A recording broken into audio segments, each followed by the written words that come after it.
to the most original talk radio station anywhere. We are LA Talk Radio at latalkradio.com.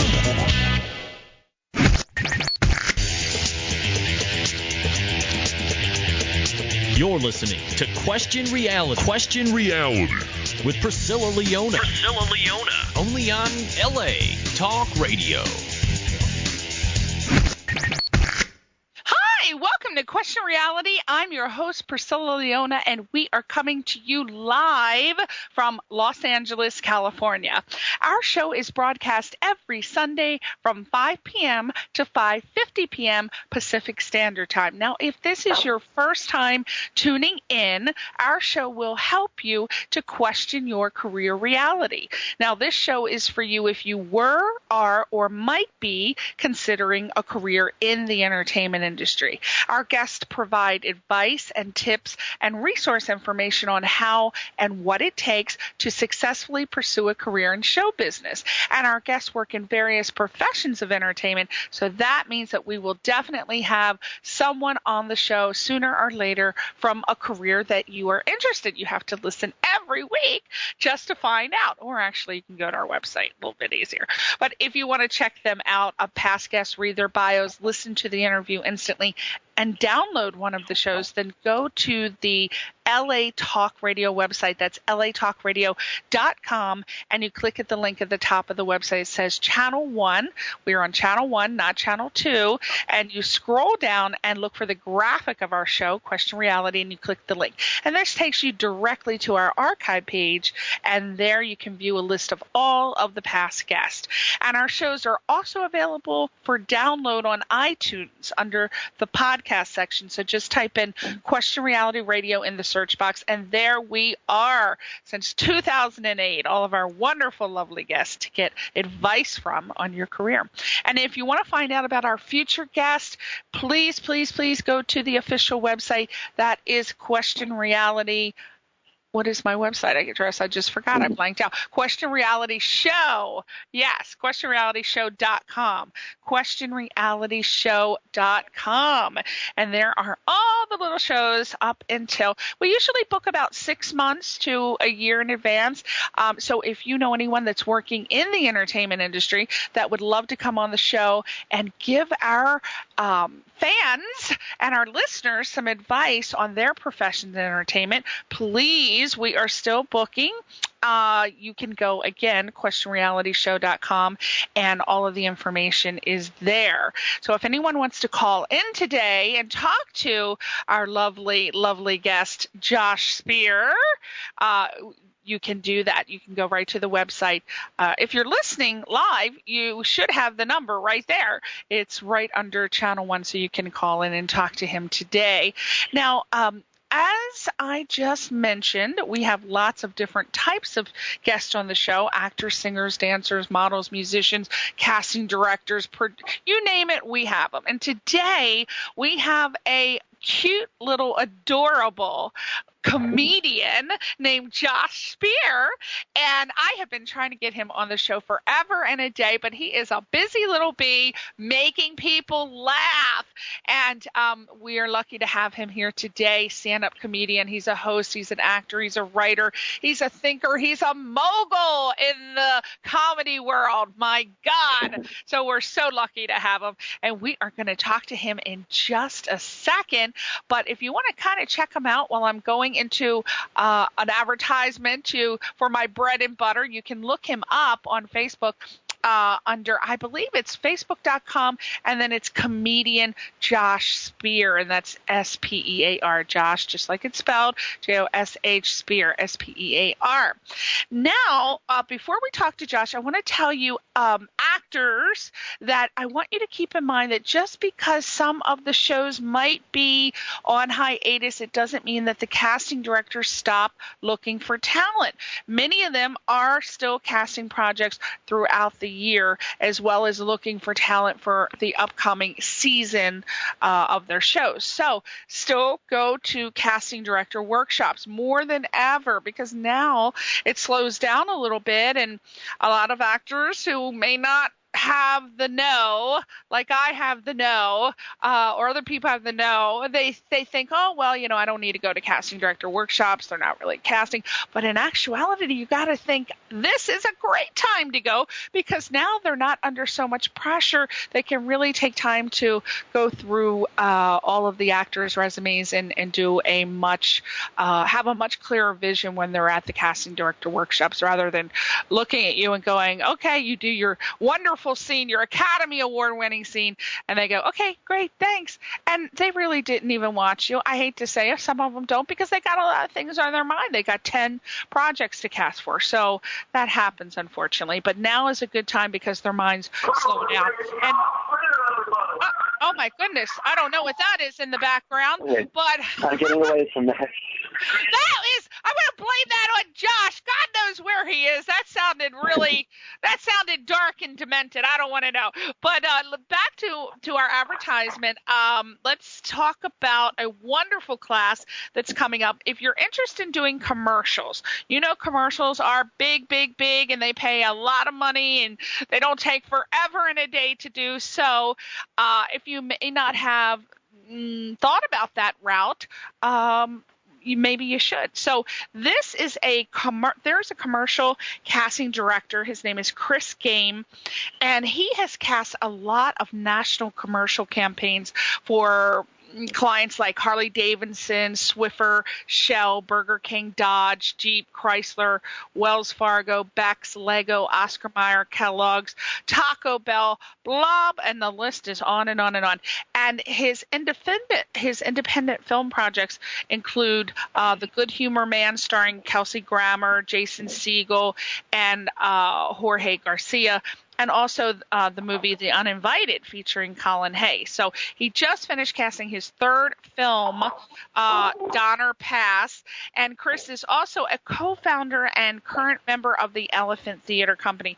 So I want to tell you about that. He's going to be starting his class Mondays, starting at 7:30 p.m., and that is going to be June 4th, June 11th, June 18th, June 25th, July 2nd, and we're going to skip a couple dates and then go to July 23rd.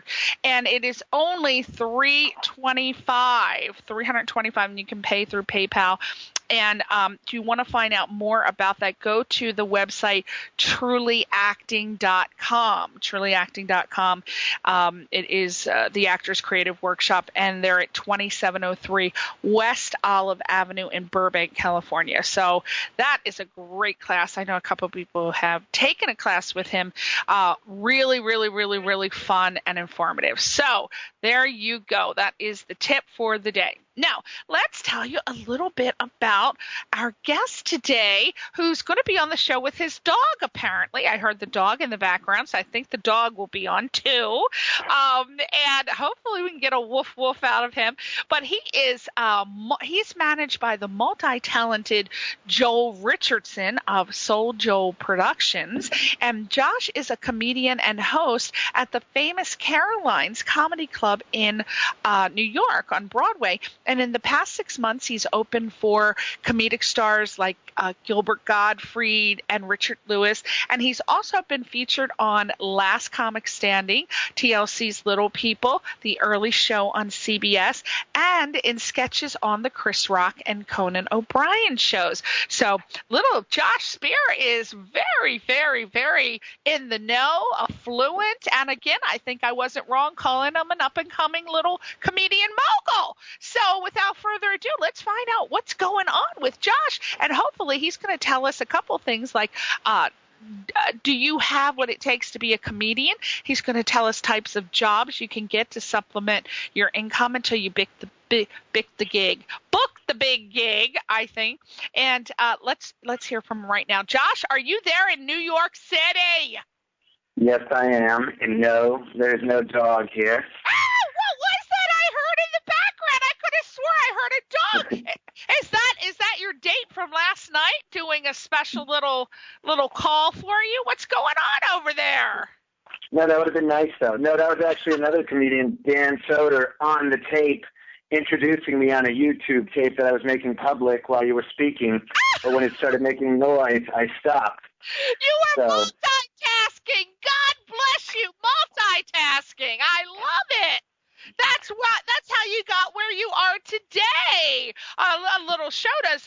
stop you. You can do 3, 4, 5 things at one time, apparently, right?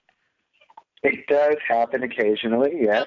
My God, I tell you, I was not born with that gift. When I am on the phone, I cannot do anything else. I don't know why. I can't focus on anything. I try to talk and send an email, and then I get distracted. I can't do it, and I really admire people that can multitask, but I don't have that ability when I'm on the phone. I can't do it. I guess it takes too much energy for me to talk, for me to be able to do anything else. But God love the people who can. Now Obviously, I can't, or I wouldn't have blasted all that noise through your radio show. Well, you were trying, though, and that is what's important, Josh Spear. That's what's important. Now, since you're on the show for the first time, this is a question that we start with because people always like to know, are you doing what you thought you were going to be doing when you were a child? A lot, how we want to be things when we're little. So my very first question to you is going to be, what did you want to do for a career when you were a child? I did want to do stand-up ever since Johnny Carson and Star Search, back when Ed still had it. Oh, and I only liked watching the stand-up comedy section.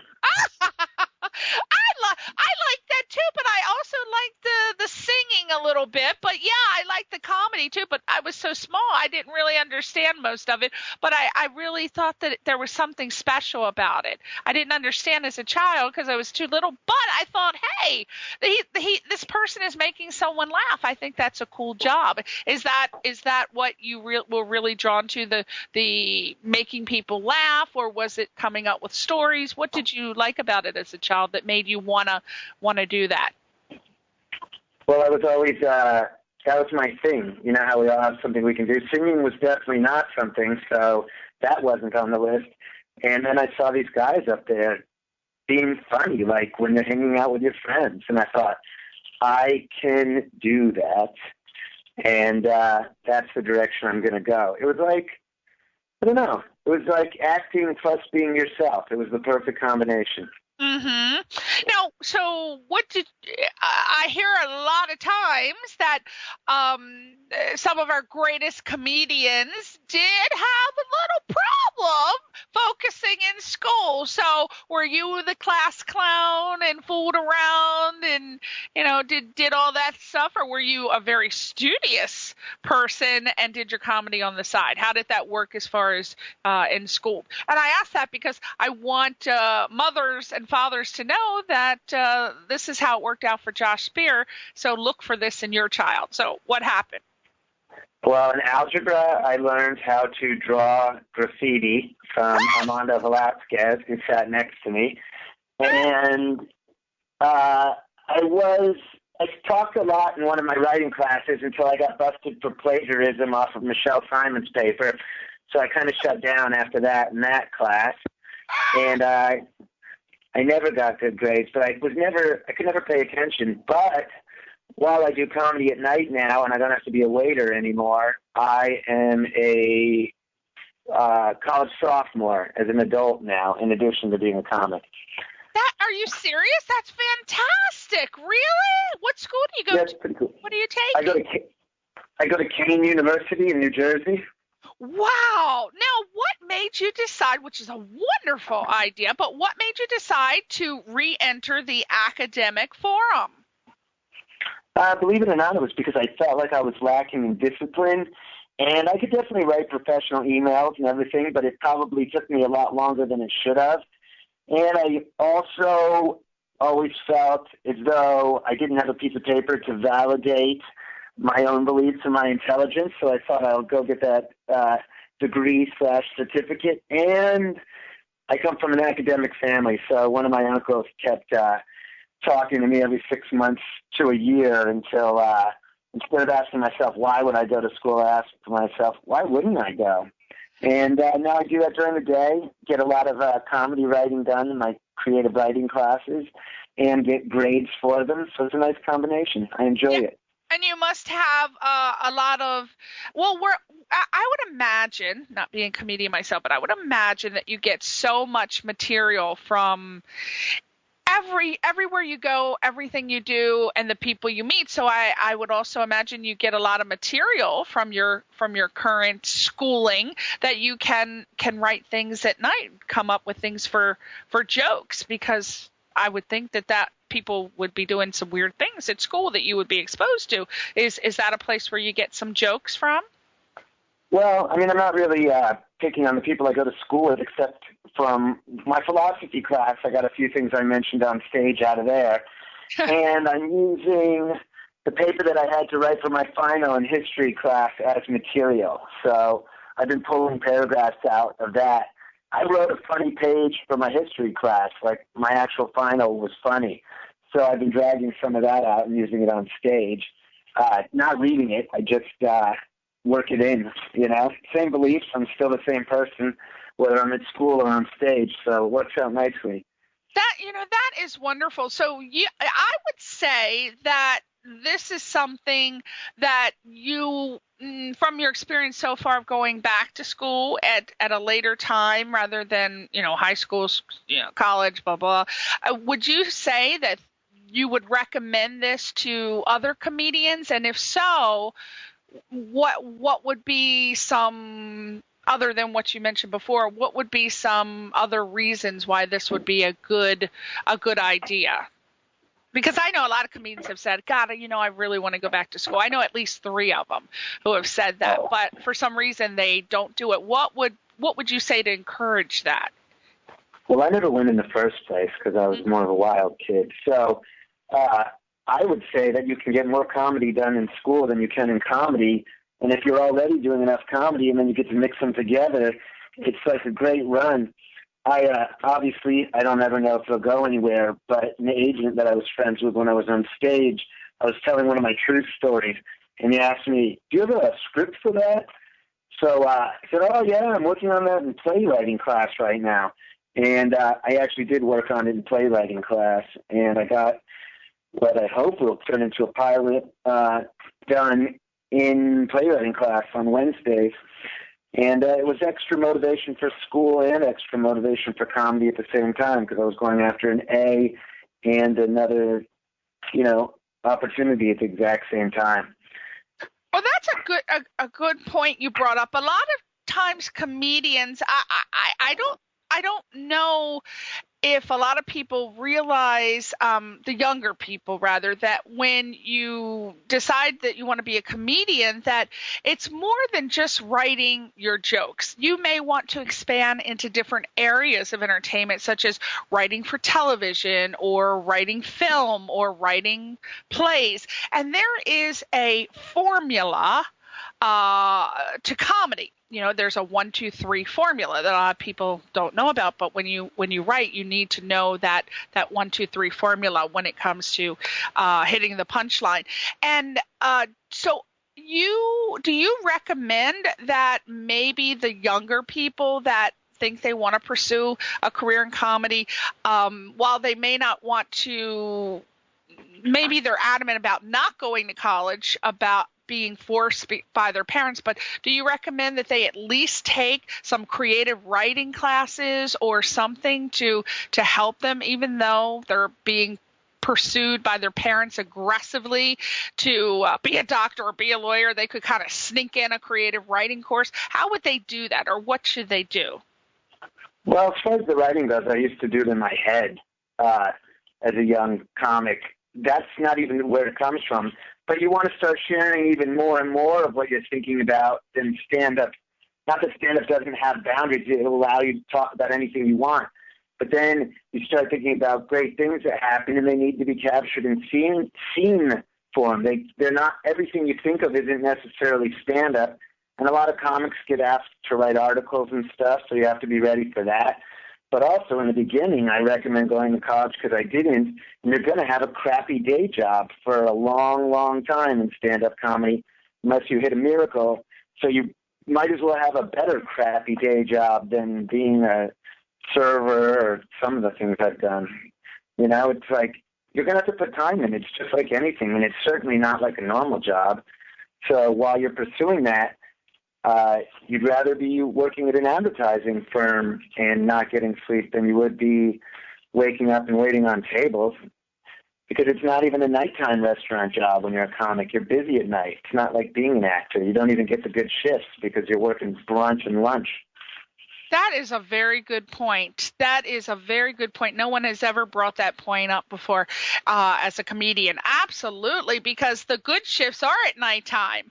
And so in the day, if you pursue a career where you're supplementing your income, you're going to have to take the day shifts, and lunch is probably the busiest it's going to be, but it's not going to be, as busy as nighttime if you're working in a bar restaurant.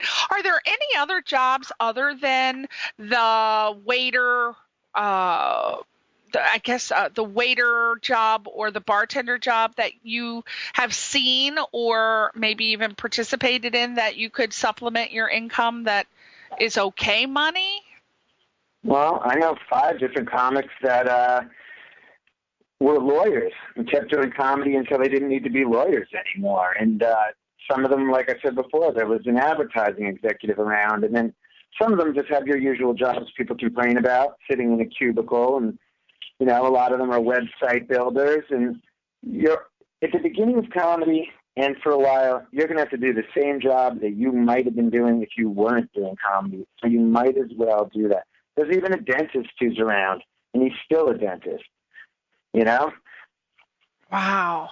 Well, yeah, because comedy is, I know so many people who work professionally and do other things in the evening, like are a jazz guitarist or maybe do some acting in plays or some people end up going the professional route because they're too afraid to jump full force into, or for whatever reason, it could be that they need to support their family or whatever reason they have, they don't end up doing as a career what their dream was. So I say if that happens to you, why not take it up as a hobby, and at least you're getting some of your dream fulfilled. If you have it doesn't even, Yeah, it doesn't even need to be a hobby. You're going to be doing 2 jobs no matter what in the beginning.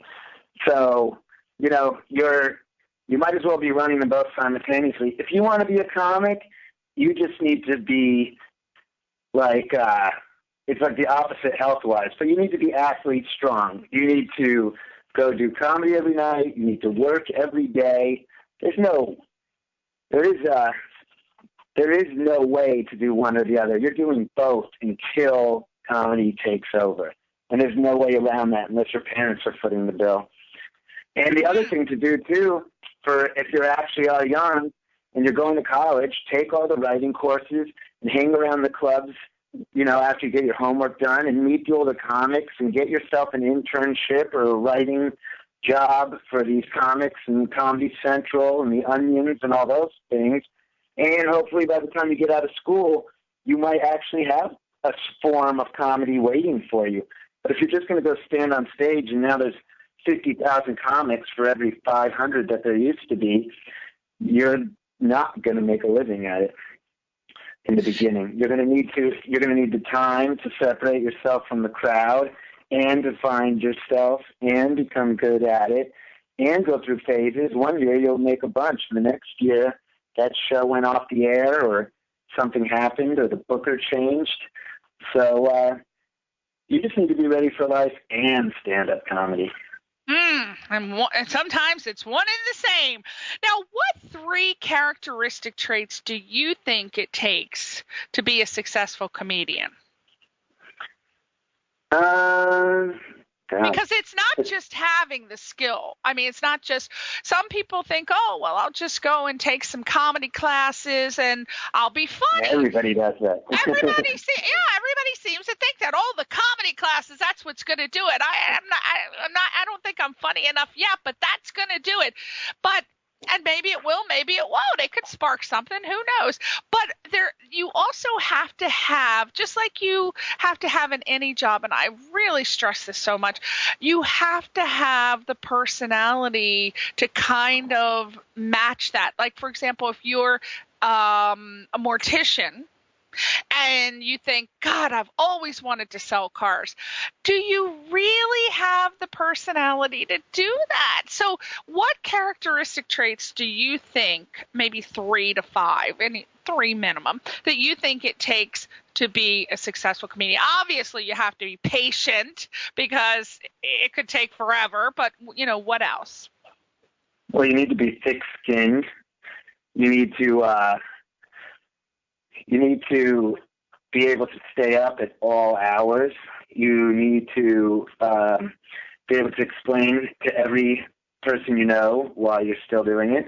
What is it? The things you're asking about are the things that you need for everything. If you're going to be a comic or if you're going to be a regular job person, you either need to be a fighter and a go-getter or not, because you don't even need to be outgoing nowadays because people write that flat style comedy. You know what I mean? So what's flat style comedy? Stephen Wright's the real deal, but people that sit in the corners thinking I'm funnier than that guy and never speak, that's probably not a good choice for you. But really, you just need to be brave enough to go on stage, and you need to be productive, and you need to figure out how to separate from other people. And if you're going to just be a regular person who does regular topics, then you probably need all the same things you need for acting. You need to have a look to a certain degree, and you need to have a personality to a certain degree. But if you're a different type of person, you need to learn how to accentuate that about yourself too, If you're a slob, you still need to be organized when you're doing your work, but if you're going to be a slob and talk about it on stage, you need to accentuate that slobbiness.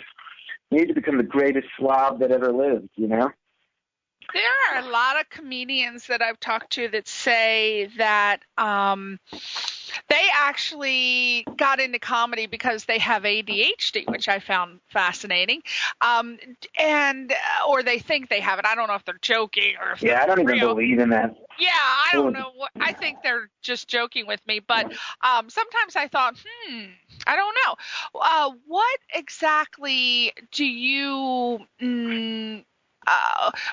what do you feel that people need to do if they can't organize their thoughts? Because I know a lot of people that are so talented, but they have no organizational skills, or they try it and it just doesn't work. They can't maintain a routine. Do you think that this is going to be a problem? How can they actually, what is the minimal amount of things they can do to at least kind of get some sort of semblance or order going to be able to start in comedy? That's not just writing on a piece of paper and then forgetting where the hell the paper was, which a couple comedians have told me they do that. In the beginning, I would just go out there every single night and just keep talking and keep jotting things down, keep everything in the same pad. And if you lose the pad, you probably have half the stuff remembered anyway. And if you don't remember it, it probably sucks anyway. So let that pad disappear and write a new pad, Right. It sucks anyway. I like it. Now, who were some of your comedic idols growing up? Growing up, and then who are some today, and why?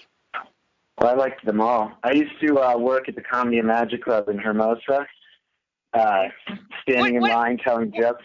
What decade was that, by the way? Because I used to live in Hermosa Beach in '92. I worked there in '87, '88, '89-ish. Oh, okay. As a kid. Okay. I was a teenager. Mm-hmm.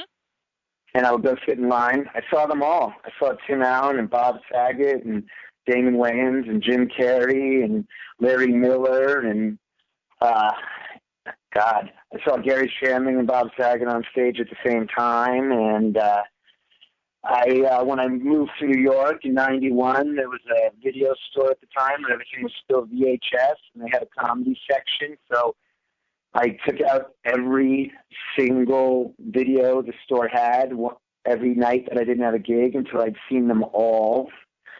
And they were all my heroes, So you don't have one particular, like, for example, some people who like more political type humor, they're a Richard Belzer fan. You don't have one particular that you kind of put up at the top of your shelf rather than, in the... Yeah, Belzer's one of the people I love, though. I bought his book, How to Do Stand-Up Comedy, back in the 80s, too. It was a joke. It was funny. It was a very funny book. And recently, when I got to open for... Who was I opening for? I was opening for Richard Lewis. Some dog walked down the stairs to Caroline's, and I'm like, hey, everybody, there's a dog in the lobby. And they're like, whose is it? And then I could see Richard Belzer walking down the stairs, and I'm like, I think it's Belzer's dog. And he's like, I'm his human. He is really funny. He is, God, to be able to come up with that stuff off of the top of your head is amazing. It's one thing I would think, and again, I'm not a comedian, but I would think it's one thing to sit down and write it and kind of do the timing and all that, but to be able to come up with it off the top of your head, that's my favorite type of comedian. Like, for example, Ellen DeGeneres is, oh my God, I love her more than anything. I mean, she is so brilliant. And believe it or not, I don't know if you know who this is, but my favorite male, even though he is not a comedian per se, he is probably the only male that makes me laugh with tears rolling down my face. His name is Graham Norton. He's British. Do you know who he is? The Graham Norton Show. Oh my God, this man is just so funny, and just can do it, pop it off right off the top of their head, and that's my kind of thing. But I love Richard Belzer and Richard Lewis. Oh my God, you can't. I laugh just think about it. He's probably my second favorite comedian. Now, I understand you just said that you worked with him. How was that at Caroline's, right? Yeah, that was cool, especially when he told me he thought I was funny. But at the same time, he would come into the club while I was on stage. So you just didn't know how long you were going to be up there until they gave you the light. And then he would get out of there as quickly as humanly possible. Right. I've heard that from a couple people that have worked with him. They opened for him, I believe, and they said that that's true. I mean, how is he as a person? Did you get to hang out with him or talk to him, meet him more intimately? How is he as a person? Yeah, he was in and out, but he was really nice.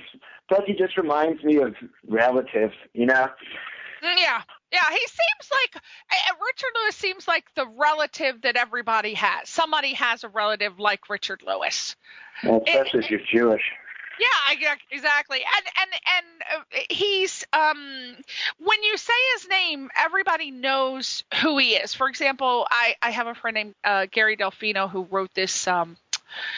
He wrote this. I believe it's a book or also a script. And I've read it, right? So I'm reading it, and I said, it's called The Agent. It's about this sleazy agent and his experience as a writer trying to get his work in Hollywood. So I'm reading it, and all of a sudden, and as a producer director myself, I have the ability when I'm reading something to see an actor, like who would be perfect for the role. That's just what my mind does automatically. So as soon as I'm reading this script, The Agent, about this, this kind of, Jewish agent and what he was doing to this guy, and it's a true story that happened, I saw Richard Lewis, and I said, oh my God, this guy would be perfect for Gary's script for his play, I think it's a screen. I'm going to say, yeah. It's a book, and then it's also a screenplay. And I could just see Richard Lewis doing it, and while he's doing the lines.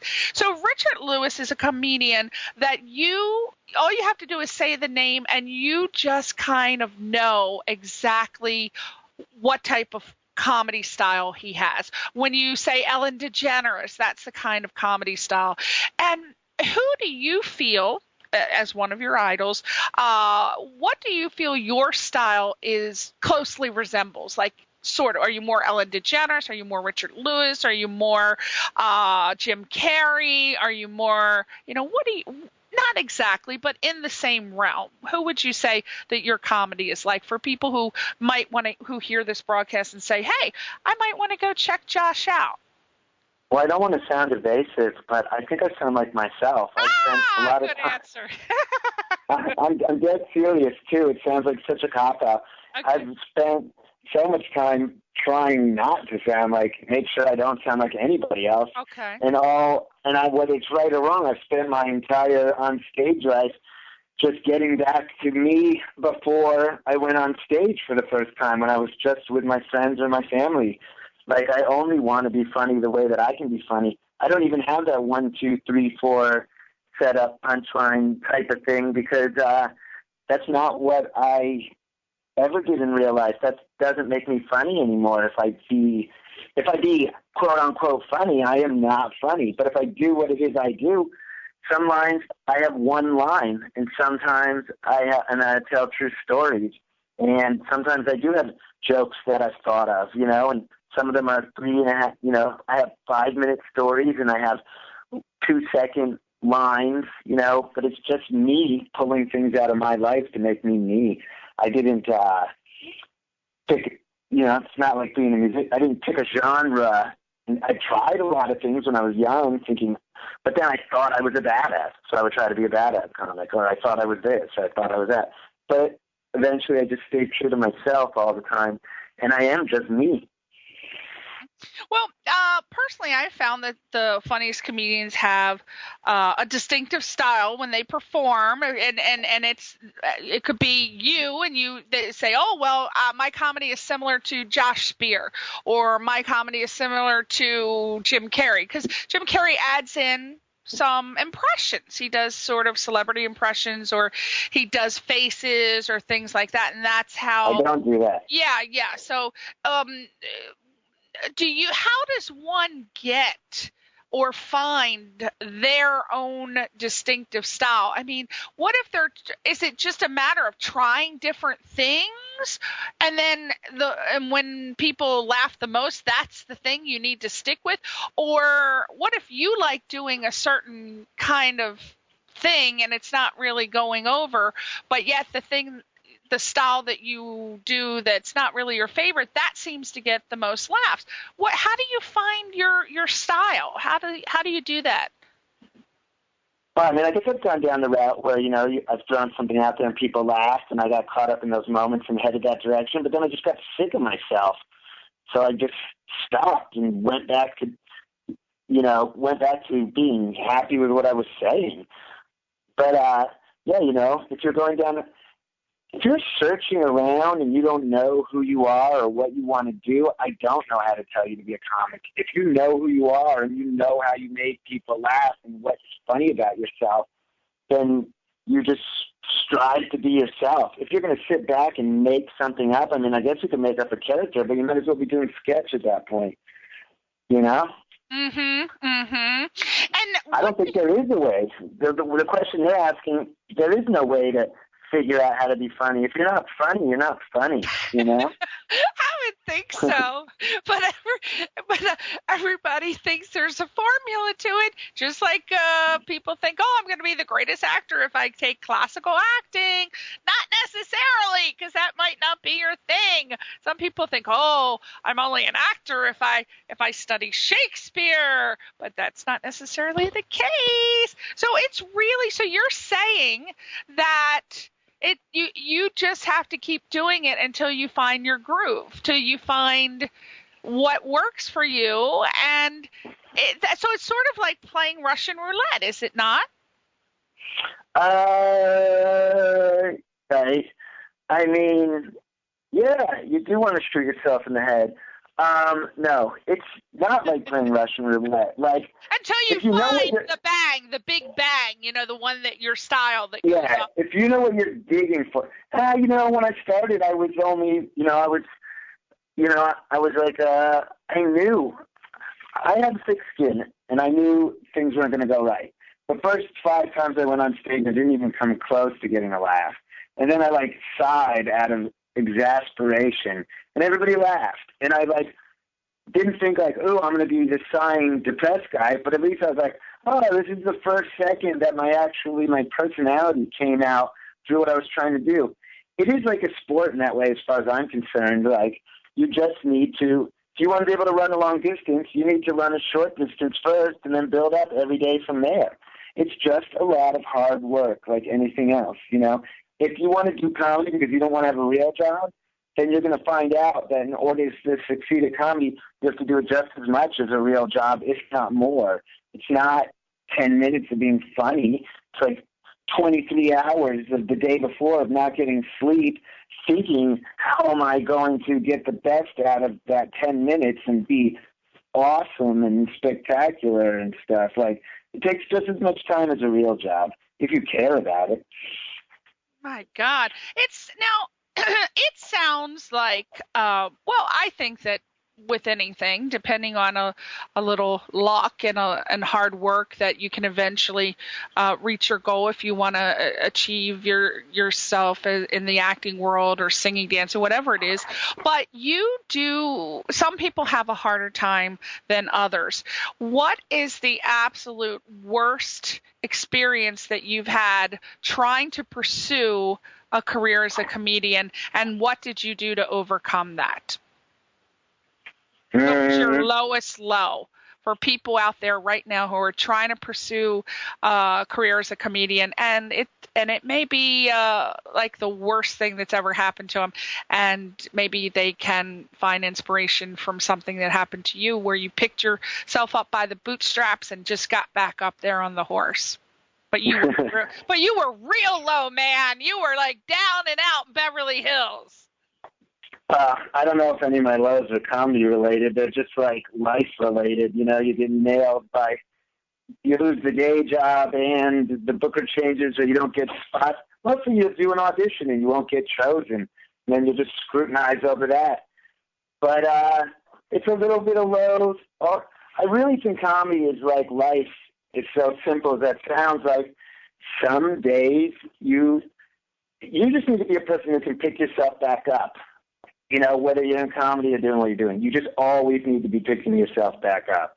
You're doing a bunch of shows for free where you're the funniest person on the show some months and you think, I'm never going to get paid. Then you're doing a bunch of paid shows, but the venue is not exactly the place you'd like your friends and family to see you at. You got to pick yourself up from that. Then it goes on and on and on and on and on.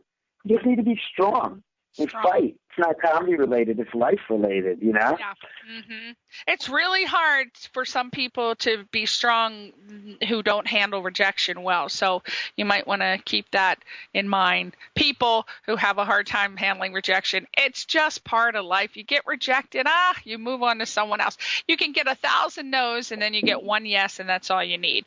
Now, you defined yourself as an original voice in stand-up comedy in New York City and performing in all the venues I would imagine that New York has to offer you. But you also, I hear, did acting sketches on shows like Conan O'Brien and the Chris Rock Show, two of my absolute favorite comedians. So I want to know how you got that. How did you get on the Conan O'Brien Show, who's brilliant, but another brilliant comedian, and Chris Rock? How did you get on there, and what was it like? Tell us about that.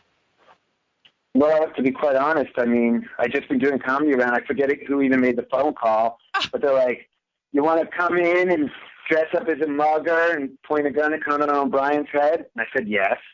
And then one day they said, can you go over to Chris Rock's studio and play a crackhead? And I said, I can do that. And you go and do it. Like, some things are just, I honestly don't know where some of those phone calls came from, to be quite honest with you, you know? Wow. Wow, so it's for people who see you and then refer you. Is that what a lot of it's about? Yeah, I mean, Woody Allen said it, like 99% of success in stand-up comedy is actually being there. Like, you just have to be there. You know, just like every other comic. One of my friends could become the biggest comic in the world. At least I know I'm going to have a job writing for him. Like, you need to be there. That is a very good point. There's no job to apply for in stand-up comedy. It's all get a phone call, recommendation, got spotted, which led to getting a phone call, which is a recommendation. There's nothing. You can send your tapes out sometimes. You get called in for that, but then you got to go there and do a good set and have like the comic that's already friends with the booker like you and say, oh, I like that guy. and they've already got, a huge roster anyway, and then you wait 9 months to do the 3 clubs that Booker has again too, So there's so many there's so many, wow. So what I'm learning here is that in comedy, you can get opportunities from any direction, any person, anything, and sometimes you may get more referrals from word of mouth, from working with friends or from friends seeing you, than say an actor has to go and do an audition in front of a casting director. Yeah. I thought I saw it. Oh, well, you know what happens too? You're multitasking again. That was without me doing anything.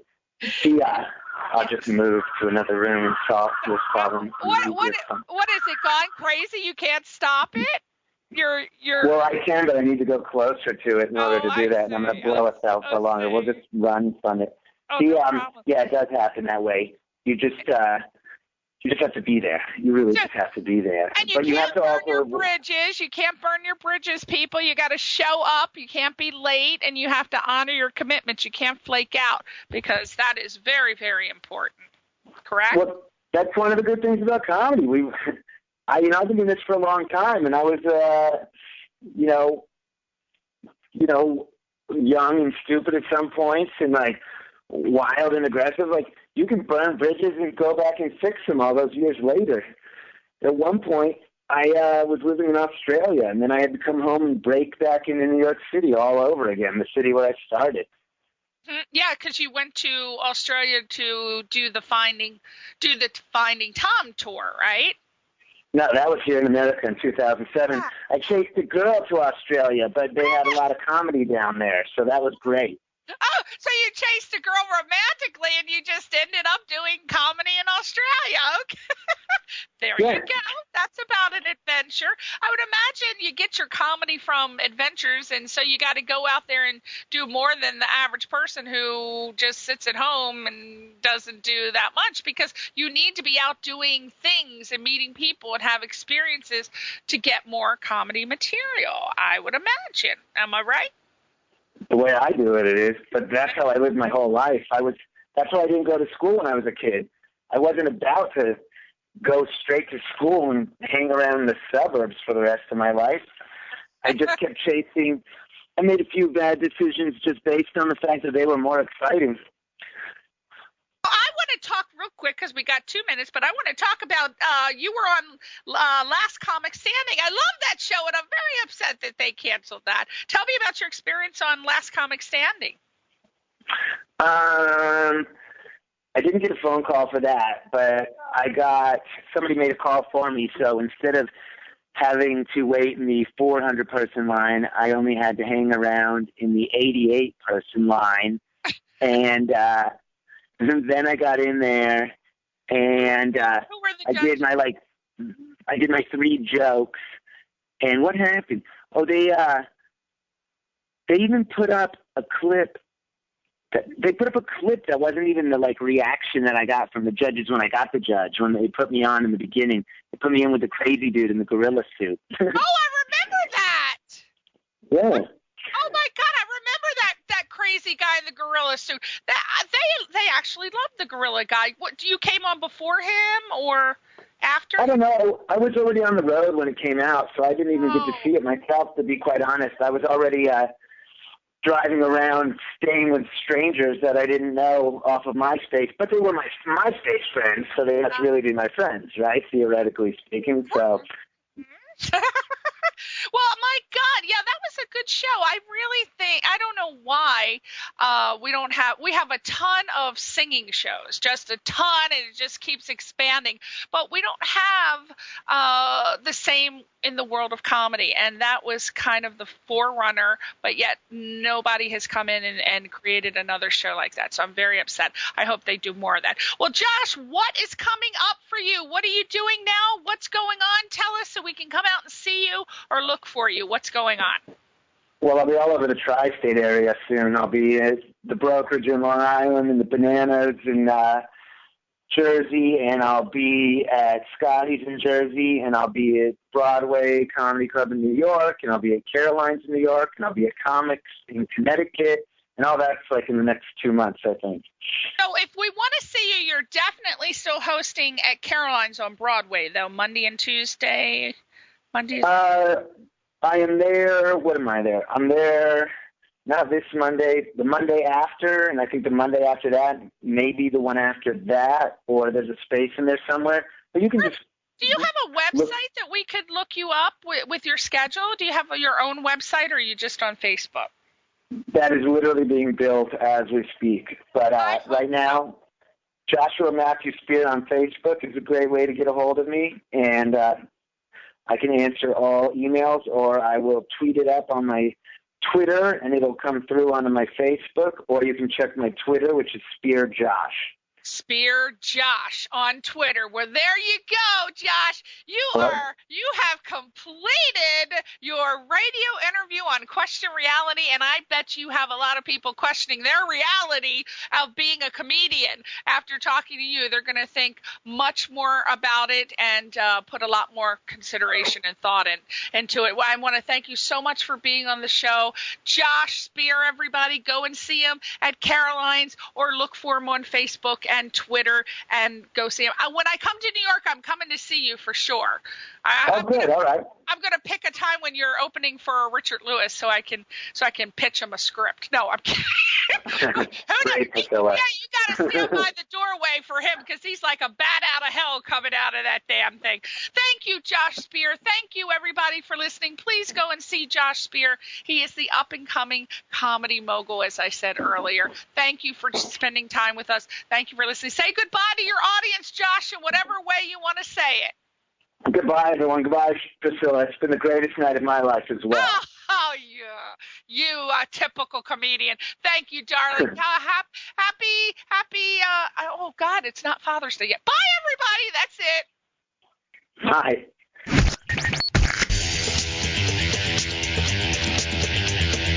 You're listening to Question Reality. Question Reality with Priscilla Leona. Only on LA Talk Radio.